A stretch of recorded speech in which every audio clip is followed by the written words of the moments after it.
நம்பிக்கை நம்பிக்கை நம்பிக்கை நம்பிக்கை இல்லாமல் நாளை இல்லை.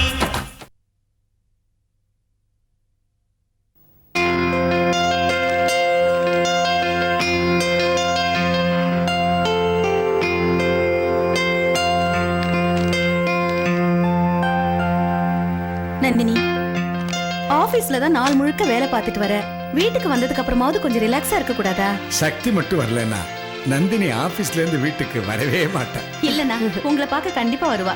நந்தினி வந்தப்புறம் தாமா நான் ரொம்ப நிம்மதியா இருக்கேன். எந்த பொறுப்பு இல்லாத என் பேத்தியோட விளையாடிக்கிட்டே இருக்கேன். வாங்க கங்கா, போன காரியம் நல்லபடியா நடந்ததா? எல்லா வேலையும் முடிச்சிட்டேம்மா. புது கம்பெனியோட லைசன்ஸ், சிஃபார்ம் எல்லாத்தையும் ராம்கோபால் சார் பேருக்கு மாத்திட்டேன். Very good Ganga. நம்ம கம்பெனி எப்போ அண்டர்டேக் பண்ணலாம்? நல்ல நாள் பார்த்து எடுத்துக்கலாமா? அன்னைக்கே ப்ரொடக்ஷனை நம்ம கண்ட்ரோலுக்கு கொண்டு வந்துடலாம். என்னம்மா, புது கம்பெனி நம்ம கைக்கு வந்தாச்சா? அந்த டீலிங்க 2 மாசம் முன்னாலே முடிச்சிட்டேப்பா. ஃபாரின்ல இருக்கும் போதே அந்த கம்பெனியை விலை பேசிட்டேன். அது தெரியாம சிந்தாமணி பல பேர் மூலமா அந்த கம்பெனியை வாங்க முயற்சி பண்ணிட்டு இருக்கா. கங்கா, அந்த ஃபைல கொடுங்களேன். இந்தாங்கப்பா, கம்பெனி உங்க பேர்ல தான் வாங்கியிருக்கேன். எதுக்குமா உன் பேர்ல வாங்க வேண்டியதானே? இனிமே இதெல்லாம் கட்டி ஆள போறது நீதானம்மா. இருக்கட்டுமேப்பா, ஒரு பெரிய ஆலமரத்தோட வேர் மாதிரி உங்க நிழல தான் நாங்க வாழ்ந்துகிட்டு இருக்கோம். அதனால எந்த நல்ல காரியம் நடந்தாலும் அது உங்க பேர்லயே நடக்கட்டும். இனிமேதாம்மா நீ ரொம்ப ஜாகிரதையா இருக்கணும். வாழ்க்கையில முன்னேற முன்னேற ஒவ்வொரு அடியும் கேர்ஃபுல்லா எடுத்து வைக்கணும். நீ கம்பெனி வாங்கின டீல்ல சிந்தாமணி கூட போட்டி போட்டுட்டு இருந்தான்னு சொன்னேன். அவ எதுக்கும் துணிஞ்சவம்மா. அப்பா, நான் கஷ்டப்பட்ட காலத்திலேயே அந்த சிந்தாமணியால என்ன ஒண்ணும் செய்ய முடியல. இப்பதான் ராம்கோபால்ங்கிற நெருப்பு வளையம் என்ன சுத்தி இருக்க. அவளால எப்படி என்ன நெருக்க முடியும்? ஆனா அந்த சிந்தாமணியை நான் போய் பார்க்க போறேன்ப்பா. நீ ஏன் அவ வீட்டுக்கெல்லாம் போகணும்? அதெல்லாம் ஒண்ணும் வேண்டாம். இல்லம்மா, அவ வாங்கணும்னு நினைச்ச கம்பெனிய இப்ப நாம வாங்கியிருக்கோம். எந்த குழந்தை இந்த உலகத்துக்கு வரக்கூடாதுன்னு நினைச்சாலும் அந்த குழந்தை இப்ப என் மடியில இருக்கு. இதெல்லாம் அந்த சிந்தாமணிகிட்ட காட்டணும்னு எனக்கு ஆசையா இருக்குமா. இதனால உனக்கு என்னமா லாபம்? இதெல்லாம் பார்த்தா அந்த சிந்தாமணியோட வயிறு எரியும். பல பேர் வாழ்க்கையை எரிச்சு வந்த சிந்தாமணி, அவ வயிறு கொஞ்சம் எரியட்டுவேன். இங்க பாருமா, இப்ப நீ ஒரு குழந்தைக்கு தாயாயிட்ட. இந்த மாதிரி பழி வாங்குற உணர்ச்சி எல்லாம் இனிமே உன் மனசுல வரக்கூடாதுமா. மன்னிச்சு விட்டுருமா. மன்னிப்புங்கிற வார்த்தை இந்த உலகத்துல இருக்கிறதுனால தான் நாட்டுல அநியாயமும் அதர்மமும் தலை தூக்கி ஆடுது. தப்பு செய்யறவங்க எல்லாருக்கும் தண்டனை கொடுத்தே தீரணும்னு சொல்லி பாருங்க. இந்த நாட்டுல பல சிந்தாமணிகள் உருவாகவே மாட்டாங்க. கோவலன் கொலை செய்யப்பட்டாங்கிறதுக்காக கண்ணகி மூலையில உட்காந்து மூக்க சிந்திட்டு இருந்தா நம்ம நாட்டுக்கு சிலப்பதிகாரமே கிடைச்சிருக்காதுமா.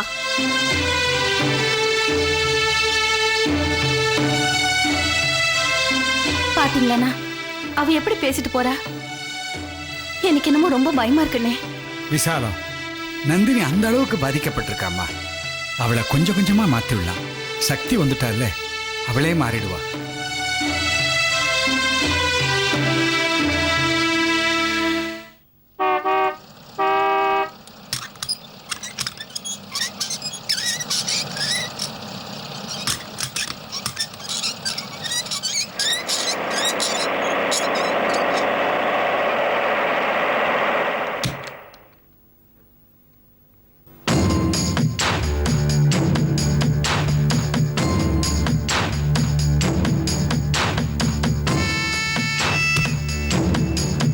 வாங்கம்மா, அம்மா உள்ளதா இருக்காங்க.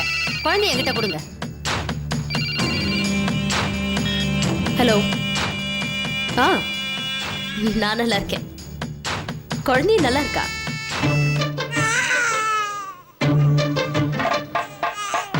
அட, குழந்தை அழகா இருக்கே.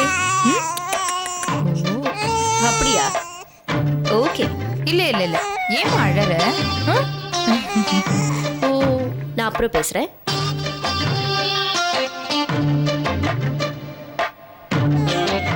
யார் குழந்தை இது? யாரோ கார்ல வந்திருக்காங்க, அவங்க குழந்தை. உங்க பேத்தி தான் அத்தை.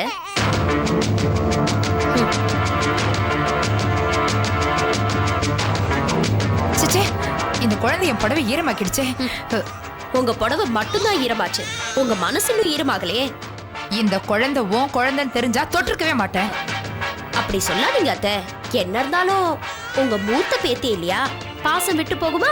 அதான் நீங்க எவ்வளவுதான் விலகி போனாலும் அவளே வந்து உங்ககிட்ட ஒட்டிக்கிட்டா.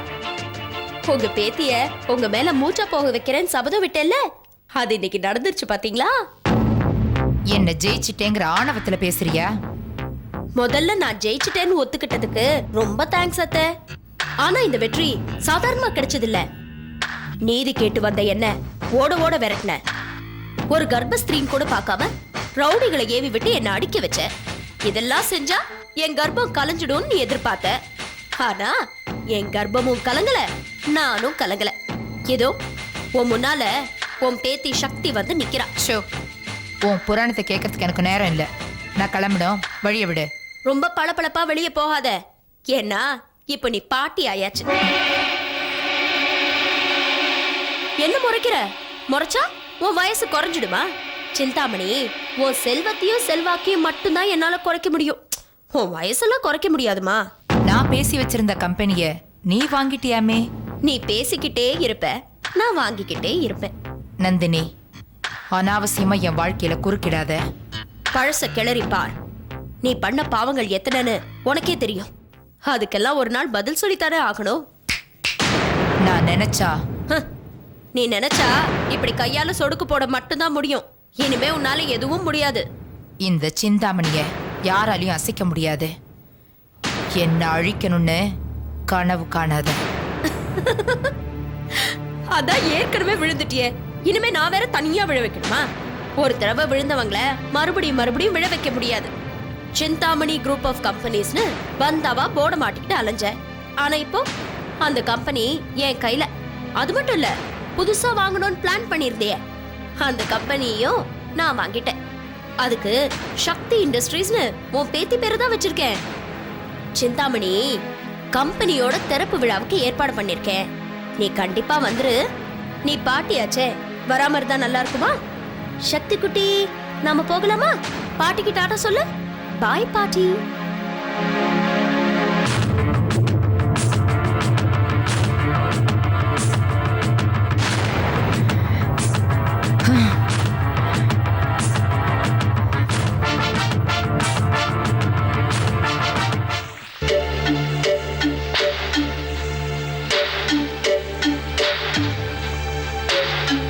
Morning sir. நாராயணா, நாளைக்கு அந்த கேஸ் கோர்ட்டுக்கு வருது. டாக்குமெண்ட்ஸ்லாம் எடுத்து வச்சிட்டியா? அது விஷயமா தான் சார் நானும் பேச வந்தேன். இந்த கேஸில் நீங்கள் ஜெயிக்கிறது ரொம்ப கஷ்டம் போல இருக்கு சார். நீ எனக்கு ஜூனியரா இல்லை ஜோசியரா? ஜோசியம் இல்லை சார், உண்மை. எதிரா உண்மை சொல்கிறா. டாக்டர் ரங்கநாயகியை தீர்த்து கட்டுறதுக்கு பாளையனை கோயிலுக்கு அனுப்பிச்சிங்க. காரியத்தை கச்சிதமாக முடிச்சுட்டு வாடானா கையை விரிச்சிட்டு வந்து நிற்கிறான். இப்போ டாக்டர் ரங்கநாயகி அந்த மரண வாக்குமூல டேப்போட கோர்ட்டுக்கு போனால் நீங்கள் கையை தூக்க வேண்டியதான். டேய், இந்த கிருஷ்ணா இது வரைக்கும் யாருக்கும் கை தூக்குனதில்ல. அப்படியே தூக்குனா அவங்கள அழிக்கிறதுக்கு தான். ரொம்ப நம்பாதீங்க சார். ஓவர் கான்ஃபிடென்ஸ்னால தான் டைட்டானிக் கப்பலே கவுந்துச்சான். டைட்டானிக் கவிழலாம், ஆனால் இந்த கிருஷ்ணா கவிழ மாட்டான். பாரு.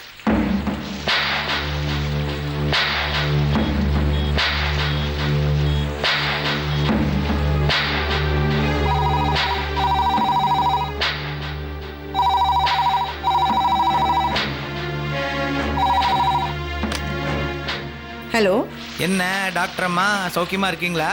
எல்லாருக்கும் நல்லது செய்யணும்னு நினைக்கிறேன். அதனால நான் நிச்சயமா நல்லா தான் இருப்பேன். இப்போ நல்லா தான் இருக்கேன். என்னம்மா நீங்க வக்கீல் மாதிரி வள வள வள வளன்னு எப்போ பார்த்தாலும் பேசிக்கிட்டு, டாக்டரா நச்சுன்னு 2 வார்த்தையில பதில் சொல்லுங்க. உனக்கு பதில் சொல்றதே பெருசு. என்ன விஷயம் சொல்லு. ஒன்றும் இல்லை, அன்னைக்கு செத்து போனானே ஒரு சாட்சி, சாவறதுக்கு முன்னாடி ஏதோ பேசி டேப்பில் எடுத்து உங்ககிட்ட கொடுத்துருக்கானாமே. அந்த டேப்பை நீங்கள் கோர்ட்டுக்கு எடுத்துக்கிட்டு போய் கொடுத்தா உங்களுக்கு என்ன கிடைக்கும்? சம்பந்தப்பட்டவங்களுக்கு நீதி கிடைக்கும். அம்மா, அவங்களுக்கு நீதி கிடைக்கும், உங்களுக்கு நிதி ஏதாவது கிடைக்குமா? நான் வேணா அந்த நிதியை ஏற்பாடு பண்றேன். எப்படி வசதி? நான் உன்ன மாதிரி வியாபாரி இல்ல, மனசாட்சி உள்ளவன். ஆடப்போ மணி, மனசாவது சாட்சியாவது. கிலோ உப்பு 10 ரூபா விற்கிற இந்த காலத்துல மனசாட்சிக்கு எங்க இடம் இருக்கு? சொல்லு, என்ன எதிர்பார்க்கற? உன்கிட்ட அதர்மத்தையும் அநீதியும் தான் எதிர்பார்க்க முடியும். உன்கிட்ட பேசிட்டு இருக்க எனக்கு நேரம் இல்ல. என்ன விஷயம்னு சொல்லு. எனக்கு என்ன வேணும்? அந்த கெசட் டேப் வேணும், அவ்வளவுதான். அது எங்க போய் சேரணுமோ அங்க போய் சேர்ந்துரும். போன வை.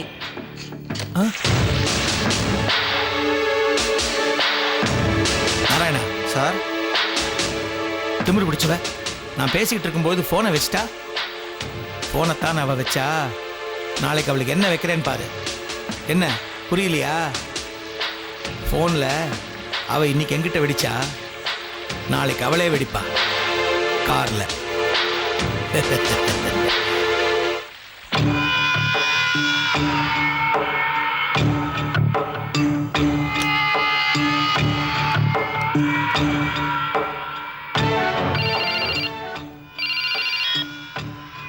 ஹலோ, அம்மா நான் தான் வனஜா பேசுறேன். என்ன வனஜா சொல்லு. அம்மா இப்ப வீட்ல யாரும் இல்லம்மா, சக்தி என்கிட்ட தான் இருக்கா. இப்ப நான் என்ன செய்யட்டும்? நீ உடனே அந்த குழந்தை தூக்கிட்டு இங்க வந்துரு. நான் வீட்டில் தான் இருக்கேன். ஆமா, அவங்கள எப்போ வருவாங்க? வர லேட் ஆகும்னு நினைக்கிறேம்மா. சீக்கிரமா தூக்கிட்டு வந்துரு. அதை என்ன பண்ணணும்னு அப்புறமா டிசைட் பண்ணலாம். சரிம்மா. ம்.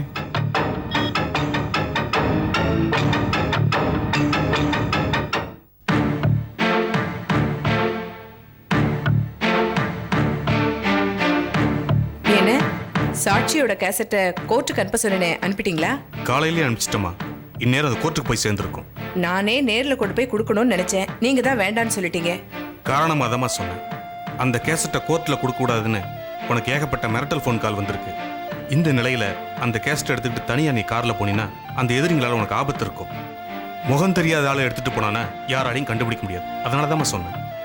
சரி, நீங்க வேணா வீட்ல ரெஸ்ட் எடுங்களேன். நான் ஹாஸ்பிட்டலுக்கு தானே போறேன், நானே கார் எடுத்துட்டு போறேன். இதை பாருமா, நான் இந்த வீட்டில் இருக்கிற வரைக்கும் நான் தான் உனக்கு டிரைவர், புரியுதா? சரி வாங்க. ம்.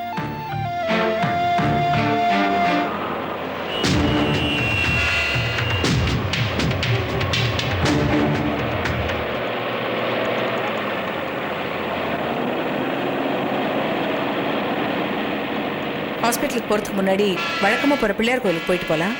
சரிம்மா.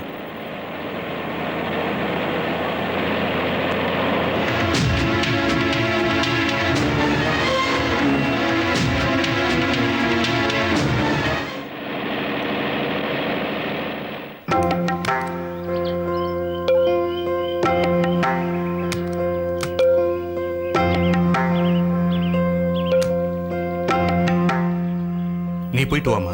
நீங்களும் கோயிலுக்கு வாங்களேன். நான் எதுக்குமா, நான் கார்லயே இருக்கேன். காரை யாரும் தூக்கிட்டு போயிட மாட்டாங்க, வாங்க.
நந்தினி, நீ சீக்கிரமா போய் உன் பொண்ணுகிட்ட கொஞ்சம் விளையாடிட்டு வந்துரு. ரெஜிஸ்ட்ரார் ஆபீசரை போய் ஆகணும். என்ன? வனஜா, வனஜா. அவ உள்ள வேலையா இருப்ப போல இருக்கு. நான் போய் குழந்தைய தூக்கிட்டு வரேன். ம்.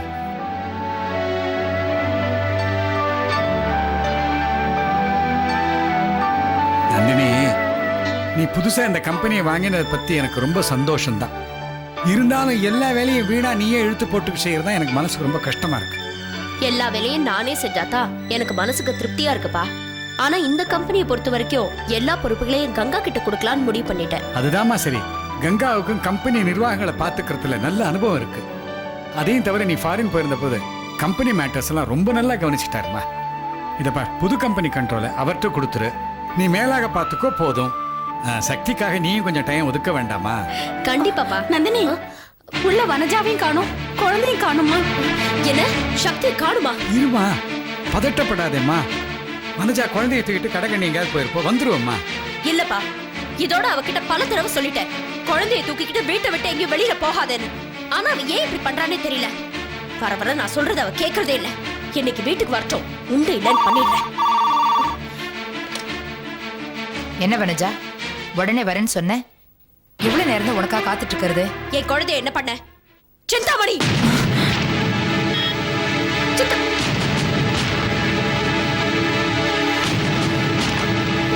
நந்தினி, என்னம்மா சிந்தாமணியா பேசினா?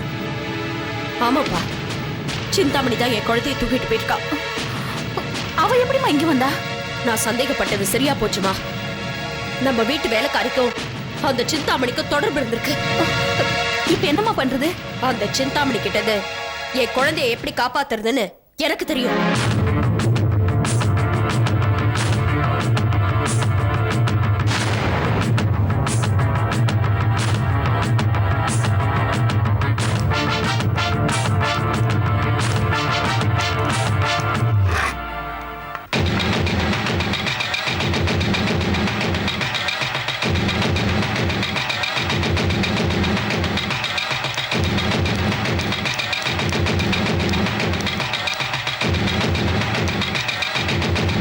நந்தினி, நில்லுமா.